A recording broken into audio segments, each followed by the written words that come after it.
Welcome to Rise and Shine Daily Business Tech Boost with me, Charly Leetham. If you're a small business owner looking to simplify technology and get real, actionable advice from someone with 35 years of IT experience, you're in the right place. Every episode, I'll dive into tools and systems like email, CRM, marketing and tracking, and break them down into bite-sized tips you can use right away. Your time is valuable, so let's get straight to the point. It's time to work smarter, not harder. Rise and Shine, it's your daily dose of business tech inspiration with me, Charly Leetham. Episode number 407, and it is another client-inspired question today, or answer to a question. The question was, can I send bulk emails from my personal email account? So what they were asking is if they could take their membership list for their business, for their organization, which was about 150 people, and put all the names in the BCC line of their email client and send out a message to them. My answer is no. That is in no way acceptable. And here's why. First of all, when you send out that many emails in one go from your email client, and when I'm talking about email clients, I'm talking about your Gmail, your Google Workspace, your Hotmail account, your Outlook account, your server-based email account, which has got your domain name on it, your Zoho account, any of them, you're going to run into similar issues. They may present slightly differently, but the reasonings are all the same. So when you send out that many emails in one go, it looks like spam. And your mail providers are there to ensure that the reputation of their mail servers is so squeaky clean that mail is delivered no matter what. If you send out something that looks mechanically like spam, whether it is or it isn't spam, it is going to get detected by the spam filters on all of the systems from the time you send it out through to the time it gets received, and it will get flagged as spam along the way.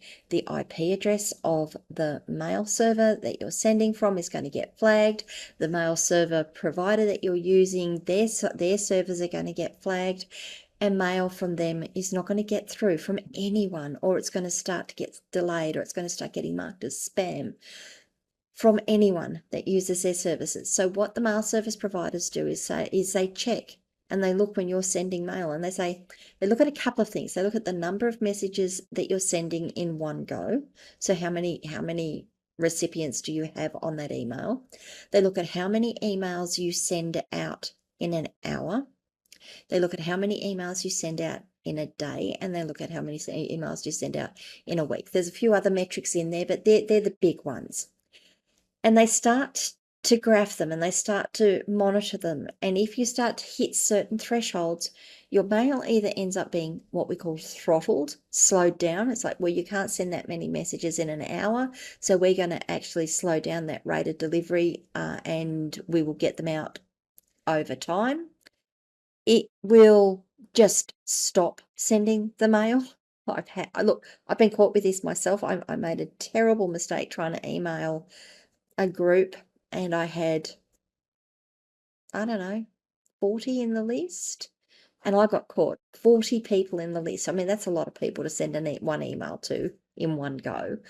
And my email actually got flagged. I couldn't send mail from it for a couple of hours. I had to go in and pinky promise that I would never do it again. I had to click the button, say, no, I'll never do this again. I learned my lesson. But the point is that you can't send mass mails from your email, from your email client, from your email address. They're not designed for that. Your email clients, your email addresses are designed for the small group marketing, for emailing. They're designed for the one-on-one transactional emailing.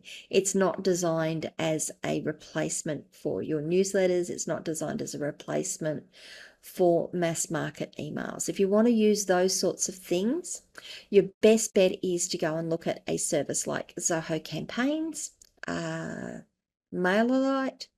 MailChimp, the ones that will allow you to do bulk emails. If you want to do transactional emails, I know there's a couple out there.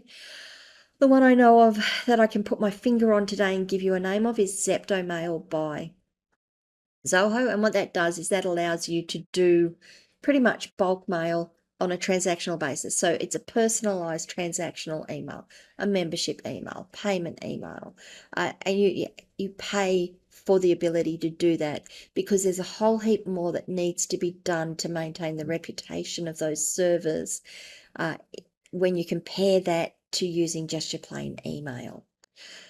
The other things that you might consider using is something like Mailgun or Sendinblue. They do a similar thing. They have a similar service, not quite as drag and drop interface, nice templates as Zoho Campaigns or MailChimp or MailerLite, but they are pretty good at letting you send through bulk emails out to people if you've got your service set up correctly. So the moral of the story is, don't send bulk emails out from your email client. How much is a bulk email? What denotes a bulk email? I can't tell you. They will check it. Like I said, they've got several measures. They've got several tests that they do. How many messages are you sending out in one message? How many messages are you sending out in the hour? How many are you sending out in the half hour? Or sorry, a couple of hours every day, every week? They do check it, and I feel, and this is just anecdotal, I have a feeling that if you're doing it more, like if you do a lot and then you do more, it kind of ramps it up a bit. That metric gets shorter and shorter and shorter before they say, nah, you've just hit the limit here. We're going to stop you sending that those messages.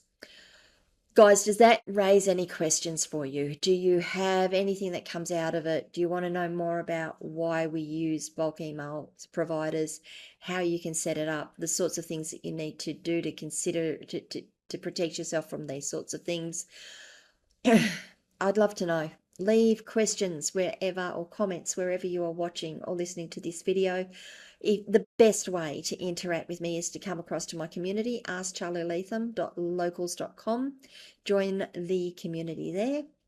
It's a way of interacting with me. You can book a time to talk to me. You can send me a DM on any of our social media channels. I'll get back to you eventually. Or you can come across and visit me on my website, askcharlyleetham.com, not .locals.com, askcharlyleetham.com for my website. If this was of use to you, please like the video. If you haven't already, please subscribe to the channel, ring the notification bell, and I will see you all tomorrow with the next topic. Bye.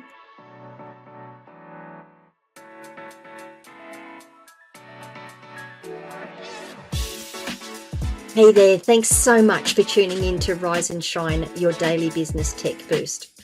I hope today's episode gave you some actionable insights that will make your business tech work smarter for you. If you found value, be sure to subscribe, leave a review, and share it with other small business owners who could use a daily boost. For more tips, tools, and resources, visit www.askcharlyleetham.com. Until next time, keep rising, keep shining, and let's make tech simple together.